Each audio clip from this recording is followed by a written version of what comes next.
This is going to Vlad TV. This is going to everywhere because Vlad ain't got your response. But we're going to give it to him right now. Okay. Claudette has been saying a lot of things in the media. I love you, Claudette. I love you, Ryan. I don't have no dog in this fight. It's just from one Jersey legend to another Jersey legend. We're just having a conversation. That's why it's called a podcast, right? All right, cool. So my thing is this, right?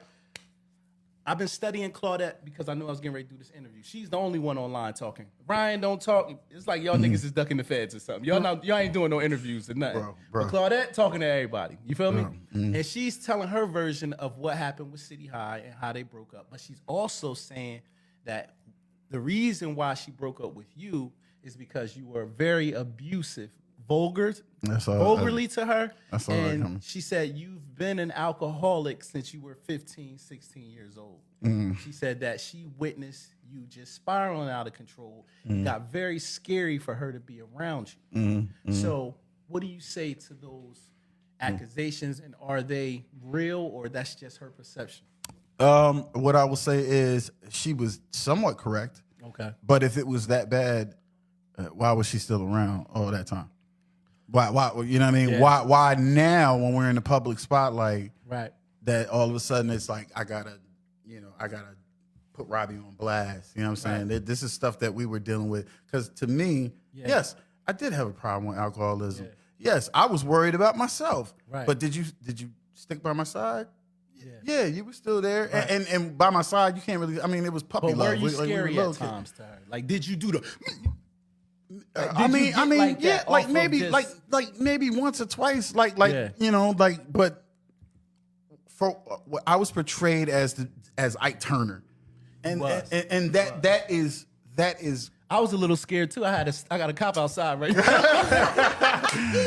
Bro, I'm fucking with you. Yeah, but listen, all jokes aside, we like to have fun. But all jokes aside, when I watched that, I said, "Damn, I don't get that vibe from Robbie." But I know behind closed door, as a man, I've lost my temper too. That's what I'm saying. Every man loses their temper, especially when you're dealing with something like alcoholism. Right. Yeah. Have I flipped? Yeah, like a couple times. But if you know me, then you know that like I would like to think that I'm a good guy. So so much so that it's almost to my detriment. Okay. I get taken advantage of because I'm such a nice person. You know what I'm saying? Right. Like I am not Ike Turner. I didn't beat Claudette every day. I didn't torment her. No. Right. We got into a couple arguments a few times when both of us had a couple drinks. I may have had more than she did. Yeah. And we know you had more, Rob. Obviously. You know what I'm saying? Like, and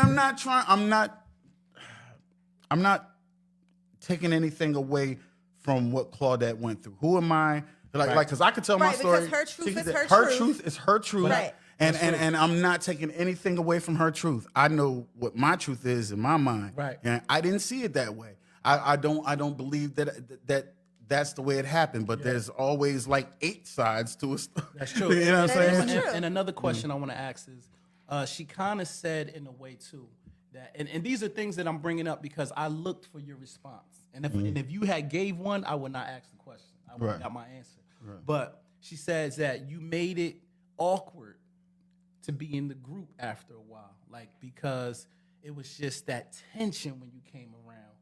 I don't know if it's because y'all arguing, because y'all broke up. She said that y'all broke up, and then she said that she wasn't leaving the group because this was an amazing opportunity. She wanted it to work her whole life. She finally had got somewhere. So she said, even though I'm not seeing this man, I'm not leaving this group. I'm going to stick it out, but you continue to make it awkward. I don't see that. Was I hurt? I mean, were we a group of 3 members that have to coalesce and be together all the time? Right. So it is awkward. Was I hurt? Yeah, that factor was always there. Right. Did I come around like, you know what I mean? Like after what was said and what was done. Right. I tried my best to accept it. Now, mind you, I'm still a kid. Still a kid. You know what I mean? I'm still trying to deal with Processing it. Your emotions. Processing my emotions. You know what I'm saying? So the best thing I could do was try to stay away. But when I was around, was it awkward? Yes. Was you grilling Ryan? Was you like grilling them and being like? I mean, at first, yeah. Okay, like, so listen, first, did you ever have a conversation? No. Go ahead. Get your notes together. Get your notes together. Yeah, I can ask that. Did you like when it went down? Like I guess when you figured out that damn, my bandmate is dating my ex-girl. When you figured that out, did you want to stay in the group? Did you say like, what? Damn, how do I show up to work every day? So I'm gonna tell you what happened. We were on the road. We were in like San Antonio or some shit like that. We were on the road. I was reaching out to Ryan. I had no clue what was going on. We pulled up at the hotel, getting ready for a show, and like I was looking for Ryan. Went to his room. He wasn't in his room. And me and Claudette, you know, this tension or whatever, because we was fighting, but I had no idea what was going on. Right. I went to Claudette's room, knocking on the door, no answer. Mm-hmm. I heard some voices in there.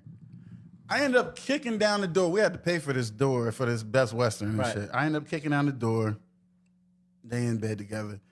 Now, did you see signs before they got in bed? No, like you never seen no flirting, no high heat? Nah, never. Did you consider, so obviously you and Ryan were doing work prior to y'all being in a group, where y'all actually, like, did you consider him a friend? He was like one of my best friends. He was my big brother. I looked up to him. Okay. Like with the Sister Act thing. Yeah. Hell yeah. He's a legend. Right. He was a legend. He still is a legend. You know what I'm saying? Okay. So, like, I mean, I was completely oblivious. So that shock, like to see that. And then what she said to me was like, Robbie, you were a shitty boyfriend. I'll never forget it.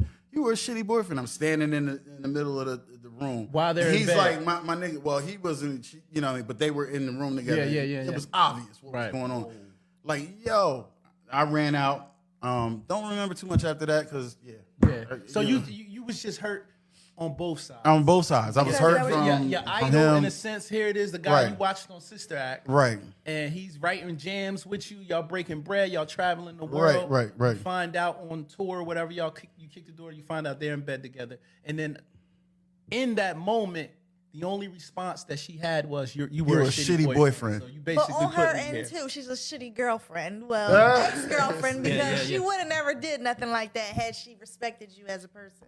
Wow. Well, you know what? It's to be, you know, it depends on who you asking. Right. I like your response, but I don't.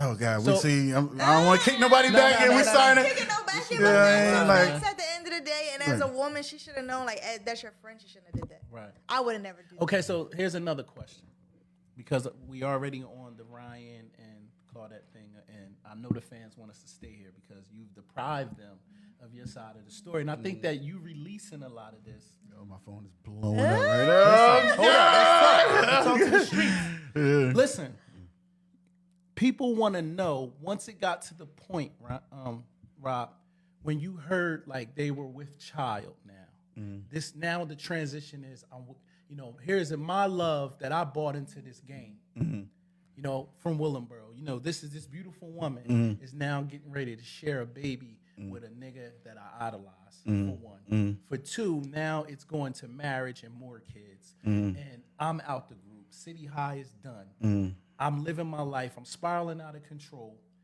Was that the catalyst of your breakdown? Yeah. Like, I mean, that was the main, you know, the main thing. By that point, I knew what was going on. And, like, I can't say I was over it, but like the hurt had kind of subsided enough to where it wasn't like driving me crazy every day. It was like, shit, it is what it is. And you know what? To like piggyback off of that and get to the demise of City High, like, you know, we were in a meeting with David Sonnenberg and WYCLEF and everybody like that. David Sonnenberg was WYCLEF's manager and big wig in the industry.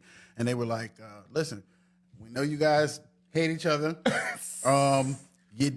You can do minimal touring. All you gotta do is finish. At this point, our second album was like pretty much done. Right. Just finish it. Just put the second album out. You can continue. We can grow. You guys can make money. You can be stars. Blah blah. You don't have to tour. You don't have to be around each other. Blah blah. At that moment, me and Ryan, we were all three of us were in the office. Me and Ryan looked at each other like, and it's still fresh. It's still, you know what I mean? Like, I'm still like, fuck you, nigga. You know what I mean? But we looking at each other like, you want to get this bag? Let's get this bag. Right. You know what I'm saying? Like, we looked at each other like, cool, we're cool. Claudette wanted no parts of it. And that was the end of City High. They were offering us everything. Right. To keep going. Right. You know what it was? You think that she couldn't face you? I can't talk for her. You know, if in speculation, maybe, and I wouldn't be mad at her if that was the case. You know what I mean? Could be working with two guys. That's what I'm saying. Like I can sympathize, empathize, yeah. and understand like how hurtful that would be for her. Right. You know what I mean? Because even though she considered you a shitty boyfriend, doesn't mean that she didn't at one point still care about you. Or Right. Even in that moment, she could have still had some type of feelings. Maybe. We will never know. But, all right, so let me ask you this too: if you could say anything to Claudette today that has been so long, do you feel like you owe her an apology? Like, do you feel like that years later after you've healed, you've lived life, you went through your ups and downs, do you feel like that today? Like, as a man, I made my bed with it. Well, I feel like I owe her an apology for this interview. You know what I mean? Because I know it's dredging up bad memories, and honestly, in my head, I wasn't going to talk about that. You know what I mean? I don't think that you went in. I think that you told your truth, and I think that at the end of the day, you've gave her 15 years of silence. Right. At the end of the day, one thing I understand about addiction, I understand about depression, is that you have to release. Right. You gotta release that stuff. It's cancerous to hold that shit out. It definitely is. You give it away and a nigga call you and say, yo, I seen your interview on Kilogram Show. I need you to come up here and do my shit. You like, nigga, if there's anything with Claudette and all that, I don't want to talk about it. You know what? I came up here when I came up here, I was like, I'm not going to talk about Claudette. Nigga, let me tell you something. You depriving your fans because guess what? Because we want to know your truth. We want to know there you go. what happened. Right. What's your take on? I mean, but it's been so long.